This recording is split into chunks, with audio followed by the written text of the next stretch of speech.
નમસ્કાર દર્શક મિત્રો, વડોદરા ટુડે ન્યૂઝમાં આપનું સ્વાગત છે।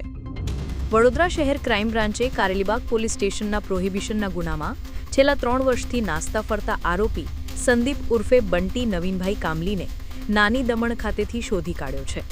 આ આરોપી કારેલીબાગ વિસ્તારમાં ભાવના રોડવેઝની પાર્સલ ગાડીમાંથી વિદેશી દારૂના 2880 ટેટ્રાપેક કિંમત રૂપિયા 2,30,400ના જથ્થાની હેરાફેરીના ગુનામાં સંડોવાયેલો હતો।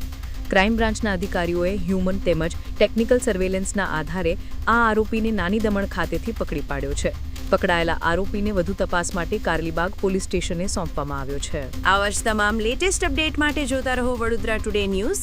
નવું વર્ષ એટલે કે વિક્રમ સંવત 2082ના શરૂઆતથી વડોદરા ટુડે ન્યૂઝ ચેનલના ગુજરાત રાજ્યના તમામ શહેરના તાલુકા જિલ્લાના દર્શક મિત્રોને ખાસ વિનંતી કે અમારા વડોદરા ટુડે ન્યૂઝના તમામ સમાચાર જોવા માટે હવે અમારા ફેસબુક, યુટ્યુબ, ઇન્સ્ટાગ્રામના પેજને લાઇક કરો, શેર કરો, સબસ્ક્રાઇબ કરો અને કોઈપણ સમાચાર અને જાહેરાત અને તમારા વિસ્તારમાં કોઈપણ જાતની ગેરકાયદેસર પ્રવૃત્તિઓ ચાલતી હોય અને ભ્રષ્ટાચારની પોલ ખોલવી હોય તો અમારા વોટ્સએપ નંબર 9687328624 અથવા તો 9687906224 પર સંપર્ક કરવા વિનંતી।